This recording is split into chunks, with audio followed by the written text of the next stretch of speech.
Pasca kenaikan harga BBM non-subsidi, unjuk rasa terjadi di sejumlah wilayah. Di kota Kendari, Sulawesi Tenggara, unjuk rasa mahasiswa nyaris ricuh.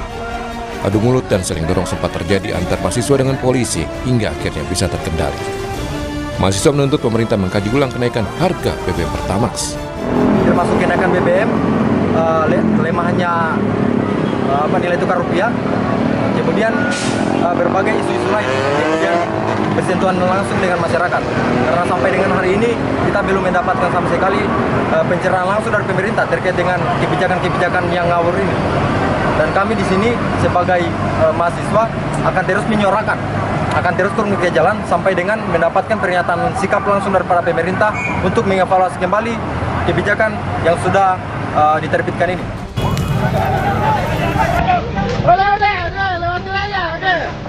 Di Jakarta, unjuk rasa tolak kenaikan harga BBM non-subsidi di kawasan Cikini Menteng berlangsung ricuh. Massa terlibat saling dorong dengan polisi saat unjuk rasa di Jalan Cikini pada Rabu malam. Unjuk rasa juga diwarnai pembakaran ban bekas di ruas jalan. Di SPBU, sejumlah warga mengaku beralih ke Pertalite imbas kenaikan harga Pertamax hampir Rp4.000. Banyaknya pemotor yang akan mengisi BBM Pertalite membuat pihak SPBU akhirnya membuka 3 jalur antrean agar tidak mengganggu lalu lintas di depan SPBU. Ya, ini bensin tiba-tiba nggak tahu ini tiba-tiba naik. Biasanya 12.000 isi Pertalite, sekarang isi Pertamax 16.000. Oh, jadi beralih ke Pertalite jadinya nih, Bang? Pertalite. Ya kaget kan. Orang baru kita belum tahu masalahnya, tiba-tiba udah langsung naik. Oh, langsung naik gitu. Oh, beralih ke Pertalite sih, kasih nama saya sih. Jadi lama-lama ntar beralih ke Pertalite gitu, Bang? Masih tetap Pertamax tapi dikurangin aja. Oh, dikurangin untuk pengisiannya. Pertamina bilang penyesuaian harga Pertamax dilakukan berdasarkan evaluasi berkala dengan mempertimbangkan harga minyak dunia dan harga pasar keekonomian. Pertamina mengimbau masyarakat menengah ke atas untuk menggunakan BBM non-subsidi sesuai peruntukannya agar kuota subsidi tetap dapat dinikmati masyarakat yang berhak. Warga juga diajak untuk lebih bijak dalam menggunakan energi di tengah dinamika harga energi global yang terus berubah. Penyesuaian itu dikarenakan kita mengikuti mekanisme harga pasar internasional, dan juga penyesuaian ini dilakukan sudah mengacu kepada formula perhitungan yang memang dikoordinasikan dengan regulator. Masyarakat yang mampu dihimbau untuk menggunakan yang non-subsidi dengan tentunya RON yang lebih tinggi dan kualitas yang lebih baik. Menteri Keuangan Purbaya Yudisadewa menanggapi kenaikan harga BBM non-subsidi. Menurutnya, Pertamax tidak digunakan angkutan barang sehingga hanya akan berdampak kecil terhadap inflasi. Soal dampak kenaikan harga Pertamax terhadap lonjakan penggunaan Pertalite, Purbaya meminta hal itu ditanyakan ke Menteri ESDM Bahlil Lahadalia. Dampak inflasi dari kenaikan Pertamax 30% ini, Pak. Harusnya nggak ini karena kan Pertamax nggak dipakai buat angkutan barang. Pertalite subsidi tidak diboleh, Pak. Maksudnya dampaknya minim atau bagaimana, Pak? Tanya ke Pak Bahlil, mesti ada Mekanismenya gimana? Tapi kalau dari Kementerian Keuangan ini gimana, Pak? Saya tanya Pak Bahlil langsung. Dampaknya ke inflasi gimana, Pak? Jadi minim atau bagaimana? Dampaknya limited karena kan bukan buat angkutan umum ya. Terus pemerintah akan Angkutan barang juga nggak pakai. ada stimulus lain yang diberikan. Ya, yang perlu diantisipasi juga adalah konsumen Pertamax akan banyak yang beralih ke Pertalite. Meski demikian, Pertamina Patraniaga memastikan keamanan dan ketersediaan di SPBU milik Pertamina seluruh Indonesia. Tim Liputan Kompas TV.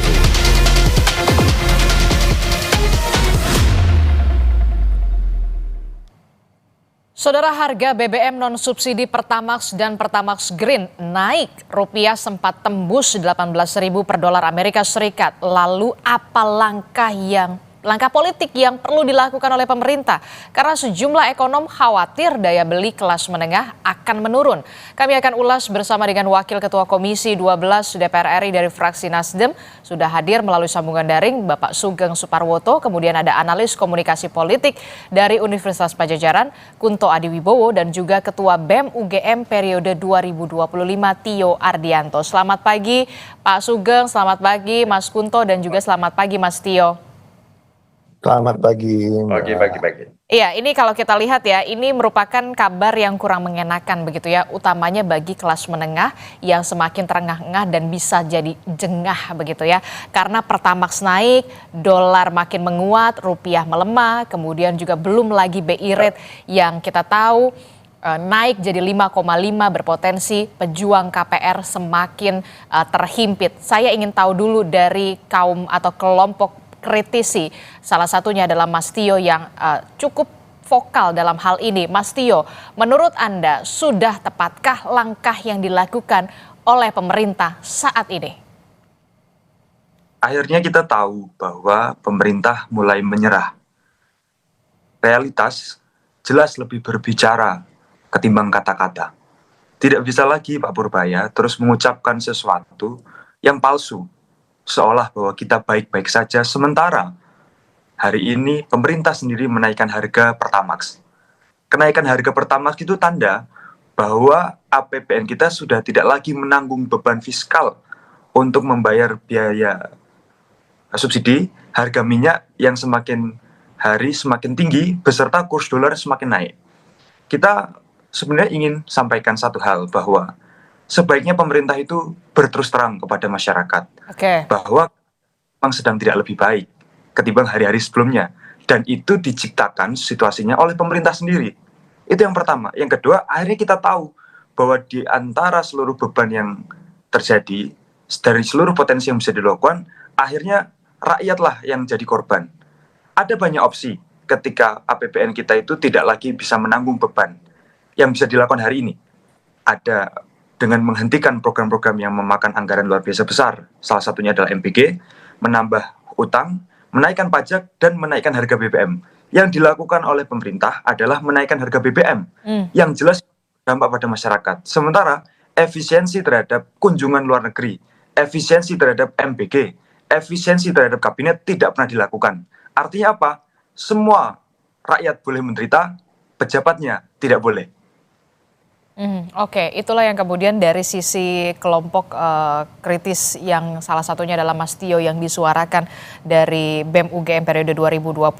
Perlu adanya kejujuran dari pemerintah untuk bisa menjelaskan kepada rakyatnya, kepada warganya bahwa memang ekonomi sedang tidak baik-baik saja begitu ya, termasuk juga efisiensi benar-benar harus dilakukan, tapi kemudian efisiensi yang tepat sasaran begitu ya. Nah, kalau dari Pak Sugeng Suparwoto sendiri, Pak Sugeng, ini kalau kita lihat ya, dengan naiknya Pertamax non subsidi begitu ya, yang saat ini 16.800 sekian, kita tahu kelas menengah menjadi kelompok yang paling rentan terhadap kenaikan BBM non subsidi karena tidak adanya bantuan sosial. Nah, bagaimana fungsi pengawasan DPR untuk bisa dalam tanda kutip ya mengingatkan pemerintah pusat apa nanti resiko yang akan terjadi? Ya, betul sekali. Jadi bahwa dalam situasi hari ini mestinya memang efisiensilah yang ditekankan, utamanya adalah dari efisiensi dari sisi belanja, karena harus kita akui beban fiskal kita berat sekali, dan jangan lupa ini beban Pertamina sangat-sangat berat. Jadi dengan tidak naiknya Pertamax dan juga Pertamax Green kemarin, setiap bulan Pertamina menanggung kurang lebih 7 triliun, sekali lagi 7 triliun, sehingga sekarang sudah muncul di bisik-bisik di trading ya bahwa Pertamina ada kemungkinan gagal bayar. Bayangkan kalau itu terjadi, maka Pertamina tidak lagi bisa membeli baik crude maupun produk, dan ini akan bahaya sekali. Maka memang risiko ini sungguh berat, bahwa ini juga betul bahwa kelas menengah itu adalah pembayar pajak terbesar, dan juga kalau kita lihat dalam komposisi pertumbuhan ekonomi, dan ini adalah konsumsi rumah tangga, bahwa hari ini misalnya sebagaimana kritik semua orang bahwa Indonesia tumbuh 5,61, tapi karena tingginya government spending, padahal proporsi government spending itu cukup kecil di pertumbuhan. Jadi betul, saya setuju dari tadi Mas Tio, ini kita harus, pertama memang harus jujur. Dari awal kami di Komisi 12 yang membidangi energi sudah mengingatkan, bahkan saya berkali-kali di Kompas, bahwa keadaan ini memang tidak baik-baik begitulah. Kita meminta, kita semuanya secara empati, termasuk penguasa ya harus empati bahasanya, harus ikut merasakan secara kebersamaan yang tadi dengan ditunjukkan dengan sifat sikap-sikap yang betul-betul menenangkan dalam arti yang sebenarnya kepada masyarakat. Nah, dengan keadaan ini maka kita perkirakan kelas menengah ini kalau beban hidupnya bertambah, maka inflasi diperkirakan karena kita lihat dalam kenaikan 10% BBM itu di kelas menengah akan menambah inflasi kurang lebih 0,1 sampai 0,3%. Tapi ini naik 30%, maka kita hitung akan naik inflasi kurang lebih hampir 1% ini. Ini khusus dari BBM. Maka apa yang harus dilakukan adalah harus ada selain tadi kejujuran, selain juga katakanlah penghematan, kita mengurangi belanja-belanja yang tidak perlu, bahkan ini mestinya saya menghimbau pemerintah untuk menunjukkan empati kita kepada masyarakat, katakanlah pemerintah, DPR, potong gajinya 50%. Itu harus dilakukan. Betul-betul ini, saya sebagai anggota DPR sangat-sangat setuju karena memang masyarakat sedang sangat tidak baik-baik. Bebannya ini berat sekali, apalagi karena kita impor satu hari itu 1 juta barrel. 1 barrel itu adalah 159 liter, dan itulah yang terjadi. Dan konflik kita prediksi, tidak bisa kita prediksi. ICP Indonesia Crude Price yang di APBN tahun 2026 ini adalah $70, sudah terlampaui. Sekarang rata-rata ICP-nya sudah 95. Dulu dengan ICP $70 dan harga dolar 16.500, itu kita subsidi dan kompensasi itu 390 triliun. Ini diprediksi dengan harga dolar yang mencapai 18.000 bisa nembus angka 720 triliun. Ini yang beban berat sekali di fiskal APBN karena ujung-ujungnya juga nanti keuangan negara, kemampuan keuangan negara, dan pastinya barang-barang akan terus bergerak. Maka kita harus tunjukkan empati kepada masyarakat dengan kejujuran, dengan sikap-sikap yang betul-betul empati kepada masyarakat. Tunjukkan hal-hal yang real dan terus nggak usah banyak ngomong lah gitu. Kita semuanya tunjukkan dengan perilaku yang betul-betul menunjukkan kita ini dalam situasi yang tidak baik-baik. Saya kira itu solid.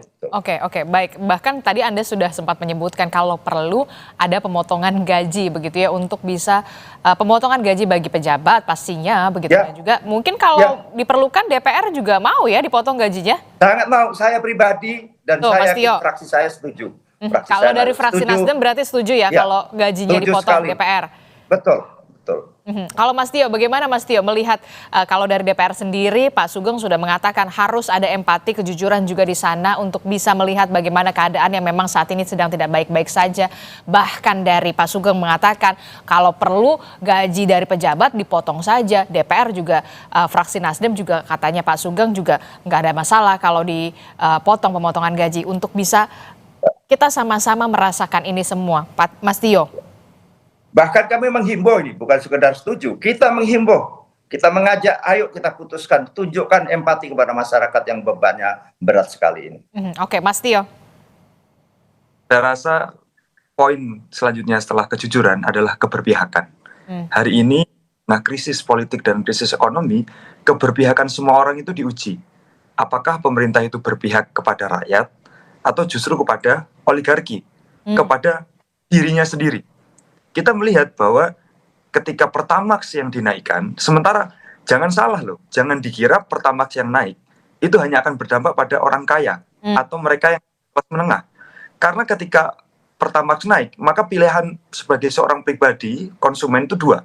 Dia akan menambah biaya untuk membeli Pertamax atau dia akan turun kualitas dengan membeli Pertalite. Betul. Nah, kita tahu bahwa psikologi masyarakat hari ini adalah cenderung menurunkan daya belinya, sehingga yang akan terjadi adalah mereka akan memilih Pertalite. Tidak apa-apa bagi mereka ngantri panjang, tetapi dengan harga yang lebih murah daripada harus tambah 6.000 sendiri. Karena dengan antara Pertalite dan Pertamax kurang lebih 6.000. Nah, ini yang sebenarnya tidak dipahami oleh pemerintah. Jadi pemerintah ini tidak paham apa yang sebenarnya rakyat rasakan. Selain tidak paham, mereka juga tidak punya keberpihakan. Sehingga penting bagi semua orang yang hari ini berkuasa, termasuk Pak Sugeng tadi, saya kira sikap bijak yang disampaikan, tetapi ya tidak boleh hanya berhenti di forum ini. Tugas daripada seorang legislator, saya kira tidak memberi seruan nasihat atau seruan kebijaksanaan personal. tetapi memastikan bahwa ucapannya itu bisa menjadi jalan panjang perjuangan. Nah, saya kira kan posisinya memang hari ini agak memprihatinkan. Saya tidak tahu apakah Kompas mengundang bagian dari pemerintah, penguasa, atau partai politiknya Pak Presiden. Dengan tidak hadirnya mereka di forum ini, menurut saya tanda bahwa mereka tidak lagi bisa membela dirinya. Oke, baik. Kita ke Mas Kunto. Mas Kunto, kalau dari Mas Tio mengatakan perlu adanya kejujuran, keberpihakan, bahkan salah satu anggota DPR sudah mengatakan kalau perlu potong saja gajinya. Nah, kalau dari kacamata komunikasi politik, apakah narasi pemerintah yang menyatakan kenaikan Pertamax ini murni karena memang tren minyak dunia, termasuk juga kita lihat juga dolar yang semakin menguat, rupiah yang melemah, belum lagi BI rate yang semakin ditambah atau dinaikkan, ini tentu saja menjadi ujian hidup dalam tanda kutip bagi kelas menengah. Sudah cukupkah untuk meredam protes atau sentimen di masyarakat? Menurut Anda bagaimana? Sudah tepatkah ini dilakukan? Begini Mbak, kalau menurut saya kita harus lihat dari awal bahwa selama ini pemerintah bilang ekonomi kita baik-baik saja kok gitu. Ini akan gampang diatasi, kita bikin 15.000 dolarnya juga gampang gitu. Tapi kenyataannya kan nggak gitu. Ini yang membuat masyarakat jadi kaget ketika Pertamax tiba-tiba naik. Tadi kan wawancara dengan salah satu konsumen BBM itu di SPBU kan bilang dia kaget. Saya juga kaget. Semua orang di Indonesia pasti kaget karena selama ini sinyal dari pemerintah tampaknya positif saja, baik-baik saja, bahkan ultra optimis kan. Pak Prabowo selalu pidatonya sangat optimis gitu. Tapi kan ini yang menurut saya jadi berbahaya ketika pemerintah tidak jujur, pemerintah kemudian tidak transparan, dan kemudian tidak mempersiapkan warganya untuk bentar lagi akan ada ini loh, ada. Kita nggak baik-baik saja. Ini yang harus kita lakukan, harusnya kan begitu. Dan itu terlihat ketika tanggal 9 kemarin ada beberapa peristiwa yang menurut saya penting sehingga indeks harga saham gabungannya rebound, rupiahnya turun di bawah 18.000. Yang menurut saya ini sinyal yang bagus lah yang perlu dilanjutkan oleh pemerintah. Yang pertama adalah statement dari Pak Khatib Basri kan, mantan Menteri Keuangan yang sekarang jadi anggota Dewan Ekonomi Nasional yang bilang bahwa ya kita nggak baik-baik saja, yang bisa dilakukan pemerintah ya meningkatkan penerimaan negara, which is itu nggak mungkin sekarang. Lalu kedua memangkas belanja, ini yang harusnya dilakukan atau menambah hutang kan gitu. Sekarang mau hutang ke siapa kan, semuanya juga lagi susah. Ini yang menurut saya jadi clear, orang jadi oh iya sekarang yang terjadi ini. Nah ini yang menurut saya harus dilakukan, tapi yang terjadi tanggal 9 kemarin baru obat turun panas Mbak.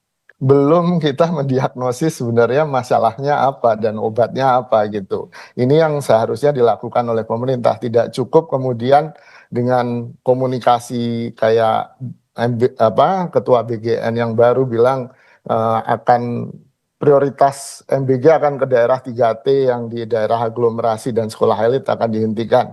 Iya, tapi kan kita nunggu sebenarnya seperti apa sih MBG itu bisa diefisiensikan. Tadi Pak Sugeng juga sudah sangat luar biasa membuat inisiatif potong gaji 50% semua pejabat negara. Menurut saya ini komunikasi yang oke, tapi kan semua orang juga akan melihat bagaimana kemudian itu bisa diejawantahkan dalam sebuah kebijakan yang real. Pada akhirnya kan orang tidak hanya percaya pada statement ya Mbak ya, kita ngelihat apa yang benar-benar dilakukan oleh pemerintah. BI rate naik gitu kan salah satu bentuk policy yang ditunggu-tunggu oleh orang gitu kan. Tapi memang cost-nya adalah kelas menengah yang kata Pak Khatib Basri kan desil 5-8 yang itu selama ini selalu dinanabobokkan Mbak. Baik-baik saja, baik-baik saja. Nah, ini yang kemudian bikin orang kaget, panik, dan akhirnya bisa backlash ke pemerintah gitu sih Mbak. Jadi apa yang perlu segera dilakukan oleh pemerintah dalam hal ini adalah komunikasi politik soal beberapa kebijakan yang dilakukan oleh pemerintah. Jangan sampai kemudian ini memberikan efek negatif terhadap tingkat kepuasan publik terhadap pemerintah. Mas Kunto.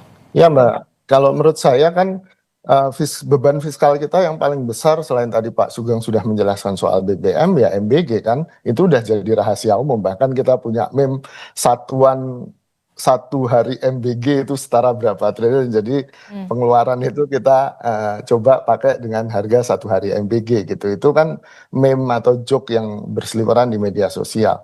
Kalau pemerintah memang punya komitmen untuk memperbaiki fiskal negara, ya memangkas belanja yang paling besar itu yang harus dilakukan gitu. Dan pemangkasannya nggak boleh sedikit-sedikit, harus memang menunjukkan komitmen yang kuat. Kan ya kita berkomitmen tapi mangkasnya cuma 5%, 2% yang ngapain kan gitu. Tetap aja yang jadi korban kelas menengah atau kelas bawah. Ini yang menurut saya komitmen itu harus ditunjukkan dengan itu. Yang kedua, Koperasi Merah Putih. Ini kan juga sangat besar anggarannya, pengadaannya macam-macam gitu kan, di berita, di informasi yang kita terima dari media massa, tapi kemudian banyak kritik terhadap Operasi Merah Putih ini. Bagaimana manfaatnya? Sampai hari ini belum ada kemudian cerita kemanfaatannya. Ya kalau itu mau dipotong, potong aja kalau menurut saya. Itu dengan dua itu saja menurut saya sudah cukup menunjukkan komitmen pemerintah bahwa ini tidak hanya soal memprioritaskan janji presiden, tapi prioritasnya adalah kesejahteraan bersama gitu sih Mbak. Oke, sebelum sampai kita ke soal bagaimana anggaran yang bisa dikatakan sudah harusnya kemudian diperhitungkan lagi soal program-program flagship dari Presiden Prabowo Subianto, salah satu yang tadi ada sebutkan adalah soal MBG dan juga Koperasi Merah Putih. Tapi saya ke Pak Sugeng dulu, Pak Sugeng. Kalau kita lihat Pertamax sudah naik, bisa nggak sih sebenarnya sebagai kompensasi karena Pertamax naik, bisa nggak DPR ini mendorong diskon listrik bagi kelas menengah dan gratis transportasi publik bagi para pekerja agar kelas menengah ini jangan sampai yang dikhawatirkan nih dari kelas menengah ini jadi turun, jadi ke kelompok miskin, Pak. Ya, jadi betul bahwa kita akan dorong bahwa transportasi publik utamanya ada jalur-jalur tertentu dan nanti bisa kita diskusikan secara teknisnya adalah kita gratiskan. Itu subsidi langsung dari pemerintah yang dinikmati semua pihak, termasuk kelas menengah, termasuk kelas bawah. Dan ini memang nanti karena dalam hal ini misalnya di pemerintah daerah hitung-hitungannya itu juga nanti akan hitung-hitungannya. Dan kedua betul listrik ini kebetulan juga nih 2 BUMN yang mendapat penugasan dari pemerintah sektor energi babak belur habis. Nafas PLN ini sekedar tahu ke publik bahwa hanya sampai bulan Agustus. Kenapa? Misalnya dari sisi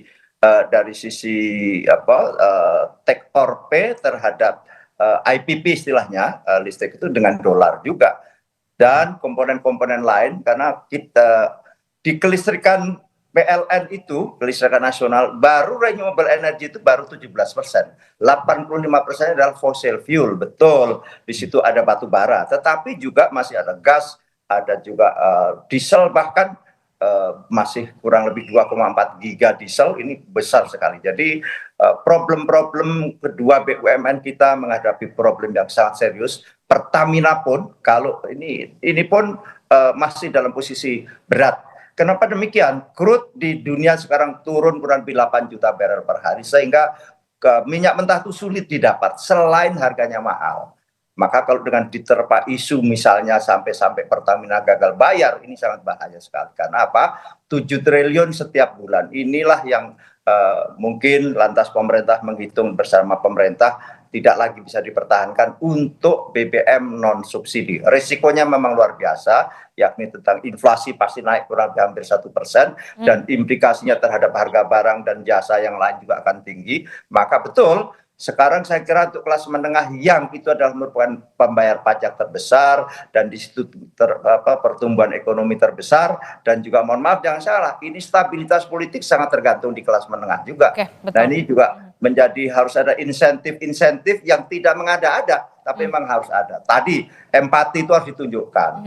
Kedua adalah dengan jangan dulu naik listrik. Nih sekali lagi betul, karena komponen di rumah tangga itu konsumsi rumah tangga listrik dan BBM termasuk besar. Nah ketiganya harus ada insentif lain, yakni misalnya biaya kesehatan, biaya pendidikan, dan jangan hari-hari ini jangan sampai naik misalnya bahan-bahan pokok dan sebagainya, harus dikendalikan oleh pemerintah secara baik. Oke, tadi Mas Tio juga sempat menyinggung kalau harga Pertamax itu sampai naik 16.000 sekian, bisa saja kelas menengah ini kan lagi apa ya, lagi berdiet lah dalam tanda kutip, lagi spend money juga karena memang mereka makin terhimpit. Itu artinya ada potensi besar yang tadinya memakai Pertamax kemudian beralih ke Pertalite, turun derajat lah ibaratnya. Nah, apakah Komisi 12 juga sebagai mitra dari Kementerian SDM sudah menerima skema agar Pertalite ini pasokannya tetap stabil, tidak habis imbas dari peralihan penggunaan Pertamax, Bapak? Betul, betul sekali. Jadi sudah kita mitigasi bersama Pertamina bahwa sekarang ini di APBN tahun 2026 konsumsi Pertalite itu adalah 34 juta kiloliter ya, bukan barrel. Karena beda nih barrel sama 34 juta kiloliter, dan ini yang juga menjadi beban Pertamina. Kenapa? Karena Pertalite itu bukan subsidi tapi kompensasi, jadi ditanggung dulu oleh Pertamina, maaf, lantas juga nanti dibayar oleh pemerintah di kemudian hari. Jadi ini sama-sama berat, dan ini juga sudah berat di Pertalite, dan juga persis volumenya kita sudah hitung kurang lebih akan naik. Dan ini satu meskipun dengan My Pertamina, karena Pertalite itu kan barang subsidi yang diperuntukkan oleh masyarakat tidak mampu dan katakanlah UMKM. Tetapi kemungkinan untuk shifting ke Pertalite itu keadaan memaksa demikian, saya kira sudah kita antisipasi akan naik kurang lebih volumenya sampai 30%. Oke, Mas Tio tadi menjawab pertanyaan Anda juga, mempertanyakan apakah dari pemerintah sudah kami undang, kami sudah mengundang, kami disclaimer, kami sudah mengundang dari Badan Komunikasi, Bakom, termasuk juga dari partai pendukung pemerintah, tapi sampai saat ini belum ada respon untuk bisa hadir di dalam dialog kita di pagi hari ini, supaya juga publik mengetahui soal informasi ini. Mas Tio, tadi juga sudah disinggung soal bagaimana program flagship dari pemerintah, salah satunya Koperasi Desa, kemudian juga ada MBG. Menurut Anda dari kelompok kritis, memang sudah saatnya momentum harus ada refocusing anggaran di sini, jangan sampai kemudian ada beberapa program prioritas pemerintah yang justru dalam tanda kutip ya diduga membebani sampai berefek ke yang lain. Menurut Anda seperti apa?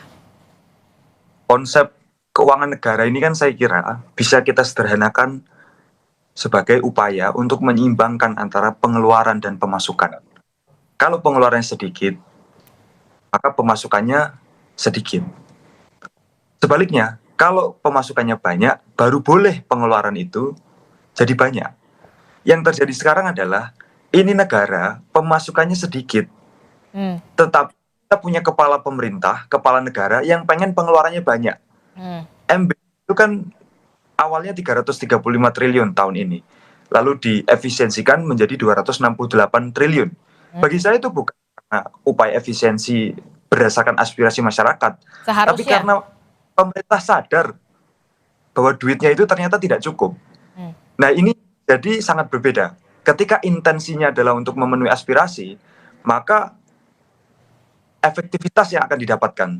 Tetapi kalau intensinya adalah karena tidak ada pilihan lagi, berarti kebocoran itu sudah terjadi. Dan bayangkan, Kepala BGN beserta 2 wakilnya yang ketangkap korupsi oleh Kejaksaan Agung, itu tanda bahwa kita punya kebocoran di mana-mana. Bahkan program prioritasnya Pak Presiden saja itu bocor luar biasa. Mestinya kan ketika itu disebut sebagai program prioritas, maka seluruh pengawasan mengarah ke sana. Nah, ini yang paling diawasi saja itu bocor luar biasa. Nah, bagaimana mungkin program-program yang lain? Kalau kita bicara APBN kita 3.800 T. Sementara untuk APBN MBG 300 T. Ini 300 T yang mesti diawasi tanpa bocor saja bocor. Bukan mustahil bahwa 3.500 T yang lain itu lebih bocor daripada yang terjadi di 300 T. Nah, saya ingin katakan bahwa sebaiknya pemerintah lakukan evaluasi besar-besaran terhadap mengelola keuangan. Saya rasa mulai harus dipertimbangkan apakah posisi Pak Purbaya sebagai Menteri Keuangan itu masih layak untuk dipertimbangkan. Karena bagi betul Pak Purbaya itu karena terlalu banyak menyampaikan ketenangan palsu. Ketenangan mungkin bagus bagi rakyat bawah yang tidak mengerti tentang ekonomi berjalan. Tapi realitas lebih banyak bicara ketimbang kata-kata. IHSG yang turun, dolar yang naik, itu tanda bahwa ekonomi kita gagal untuk dikelola. Nah, kegagalan ini tolong sekali diakui. Bagi saya adalah sikap kesatria kalau pemerintah itu mengakui kegagalannya. Pak Presiden tidak akan kelihatan bodoh, tidak akan kelihatan buruk, tidak akan kelihatan berkurang wibawanya ketika mengakui kegagalan. Justru bagi saya, ketika mengakui kegagalan itu adalah satu langkah menuju perbaikan. Nah, jangan pernah berharap perbaikan kalau sejak awal tidak pernah kegagalan itu diakui. Oke, nah ini yang penting menurut Anda adalah yang harus di-underline adanya evaluasi secara besar-besaran terkait dengan APBN terakhir, Mas Kunto. Bagaimana menurut Anda, benarkah ini perlu segera ada evaluasi soal APBN secara besar-besaran? Iya Mbak, kalau menurut saya perlu, karena kan problemnya tadi adalah fiskal negara yang akhirnya karena nggak prudennya fiskal kita gitu kan, ada problem resiko fiskal yang tinggi, itu membuat kepercayaan gagal bayar ya itu akan mempengaruhi banyak hal kan gitu, gagal bayar utang, gagal bayar macam-macam. Nah ini yang menurut saya harusnya segera diamputasi nih. Bagian-bagian yang bocornya harus segera diamputasi kalau menurut saya. Dan menurut saya di sini ada peran penting DPR. Jadi saya nitip ke Pak Sugeng nih untuk melakukan fungsi pengawasannya kepada pemerintah gitu kan, yang selama ini kita sebenarnya berharap DPR segera melakukan fungsi pengawasan terutama ke program-program prioritasnya Pak Presiden yang terbukti memang bocor tadi kan kata Mas Tio di mana-mana, dan inefisiensi dan juga nggak prudent, akhirnya kelihatan nggak bijak gitu loh Mbak. Ini yang juga harus diperbaiki. Saya setuju dengan Mas Tio tadi bahwa ini ngabobok atau menenangkan gitu. Komunikasinya memang harus, ini kenyataan harus ditegaskan oleh pemerintah bahwa yang menderita bukan kelas menengah sendirian loh, yang menderita bukan kelas bawah sendirian loh. Ayo kita sama-sama lakukan ini komitmen pemerintah, ini semacam jaring pengaman yang kita sediakan gitu. Ini sama-sama kita lalui, tapi butuh waktu dan butuh kesabaran. Menurut saya itu komunikasi yang harusnya dilakukan oleh pemerintah, tidak cukup hanya menenangkan tapi juga call to action-nya apa, kita harus ngapain nih gitu, apakah kita diem-diem aja gitu kan, ataukah kita sembunyi-sembunyi numpuk dolar, numpuk emas yang kelas menengah itu, atau yang kelas bawah ya udahlah pokoknya bisa hidup aja. Nah ini kan jadi problem ya Mbak ya, menurut saya yang harus kita butuh pilot, kita butuh komandan, kita butuh jenderal yang benar-benar bisa menghadapi krisis ini. Oke, kita akan lihat bagaimana langkah yang harus segera dilakukan oleh pemerintah di situasi yang bisa dikatakan sulit saat ini. Terima kasih analis komunikasi politik Universitas Padjadjaran Mas Kunto Adiwibowo telah bergabung bersama kami. Kemudian juga ada Wakil Ketua Komisi 12 DPR RI fraksi Nasdem Pak Sugeng Suparwoto juga sudah bergabung bersama kami. Ketua BEM UGM periode 2025 Mas Tio Ardianto juga terima kasih sudah bergabung bersama kami. Sehat selalu Bapak-bapak. Mas Tio, Assalamualaikum, selamat pagi. Waalaikumsalam warahmatullahi wabarakatuh.